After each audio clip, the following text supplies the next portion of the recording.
চট্টগ্রামের M A Aziz স্টেডিয়ামকে বাফুফের lease O ad hoc committee বাতিল না করলে এখানকার ৭৮টি ক্লাব ও ক্রীড়ামোদী মানুষ কঠোর আন্দোলনে যাবে বলে জানিয়েছেন চট্টগ্রাম মহানগর বিএনপির সাবেক সাধারণ সম্পাদক আবুল হাশেম বক্কর। এ সময় তিনি চট্টগ্রামের ক্রীড়া সংগঠন ও ক্লাবগুলোকে ধ্বংস করার যে ষড়যন্ত্র চলছে তা রুখে দেবার আহ্বান জানান। যদি আমাদেরকে সেটা উপহার দিত, আন্দোলনের কর্মসূচি দেওয়া হবে। মঙ্গলবার সকালে নগরীর M A Aziz stadium CJKS প্রাঙ্গণে বাফুফেকে স্টেডিয়াম 25 বছরের লিজ দেওয়ার প্রতিবাদে আয়োজিত মানববন্ধনে একথা বলেন তিনি। 69টা ক্লাব আছে এবং যারা ক্রিকেটের সাথে জড়িত আছে, ফুটবলের সাথে জড়িত আছে, ভলিবলের সাথে জড়িত আছে, হকির সাথে জড়িত আছে, ক্যারাতের সাথে জড়িত আছে, তারপরে হকির সাথে জড়িত আছে, বাস্কেটবল, সকল টেবিল টেনিস থেকে শুরু করে সকল কর্মকর্তাদের প্রতিনিধি দিয়ে আপনারা বসে একটা আলোচনা করেন। আলোচনার মাধ্যমে সমঝোতার ভিত্তিতে যেটা হয় সেটা করবেন। একতরফা ভাবে এটা দিলে এটা খেলোয়াড় মেনে নেবে না, কর্মকর্তারাও মেনে নেবে না, চট্টগ্রামবাসীও মেনে নেবে না। এটার জন্য আন্দোলন হবে কিন্তু আমি বলে দিলাম। কারণ এই অবস্থায়, দেশের এই অবস্থায় ওই রাস্তায় কেউ যেতে চায় না, আমরাও যেতে চাই না। আমরা চাই আলোচনার মাধ্যমে আপনারা টেবিলে শেষ করেন, টেবিলে এই সমস্যা সংকটের সমাধান করে আমাদের স্টেডিয়াম আমাদের থাকবে, চট্টগ্রামের স্টেডিয়াম চট্টগ্রামবাসীর কাছে থাকবে।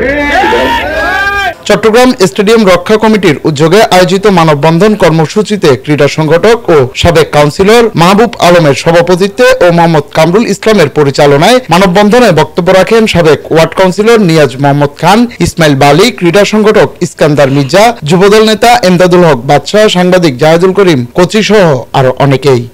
আজকে আমরা এই বছরের পর বছর যুগের অংশ নিয়েছিলেন, আজকে তখনই তারা এখানে ঢুকতে পারবে। তাই আমরা রাস্তায় নামিয়ে দেবেন না। আমরা মানববন্ধন শেষে স্টেডিয়ামের অডিটোরিয়াম হলে জাতীয় দলের খেলোয়াড়দের সাথে স্টেডিয়াম রক্ষায় মত বিনিময় করেন নগর যুবদল নেতা ও ক্রীড়া সংগঠক এমদাদুল হক বাদশাহ। এ সময় উপস্থিত ছিলেন জাতীয় দলের খেলোয়াড় ইয়াসির আলী চৌধুরী রাব্বি, সাদাত হোসেন দীপু, সাজ্জাদুল হক রিপন, ইফতেখার সাজ্জাদ রনি সহ অন্যান্যরা। আজকে যে স্টেডিয়ামকে বাংলাদেশ ফুটবল ফেডারেশনকে দেওয়া হচ্ছে, এটা কিন্তু খুবই দুঃখজনক। চট্টগ্রামে যারা ক্রীড়াপ্রেমিক ভাইয়েরা রয়েছেন, চট্টগ্রাম ক্রীড়ার সাথে যারা রিলেটেড রয়েছেন, এখন আমরা মনে করি এই স্টেডিয়ামে সকল ইভেন্টসের জন্য উন্মুক্ত রাখা। কারণ অতীতে আমরা দেখেছি চট্টগ্রামের সাথে বৈষম্য হয়েছে।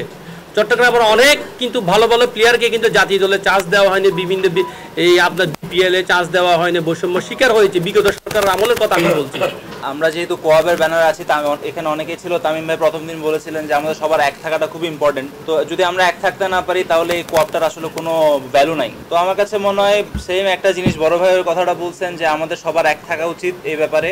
আর আমার কাছে মনে হয় এখন যত তাড়াতাড়ি হোক, যেভাবে দ্রুত হোক, মন্ত্রণালয়ের সাথে কথা বলে সিজেকেএস বাফুফে সবাই এক হয়ে এটার সুষ্ঠু একটা সমাধান আমরা চাই। আমরা যদি এই মাঠটাই হারাই ফেলি তাহলে আমাদের তো খেলার আর ওইরকম জায়গা থাকবে না যে কোন জায়গায় গিয়ে খেলবো। তো আমার কাছে মনে হয় এই মাঠটা যাওয়া আমাদের জন্য খুবই বড় ক্ষতিকর হিসেবে থাকবে। আমরা চাই না এটা আমাদের থেকে চলে যাক। জুনায়েদ হাসান, চট্টগ্রাম নিউজ।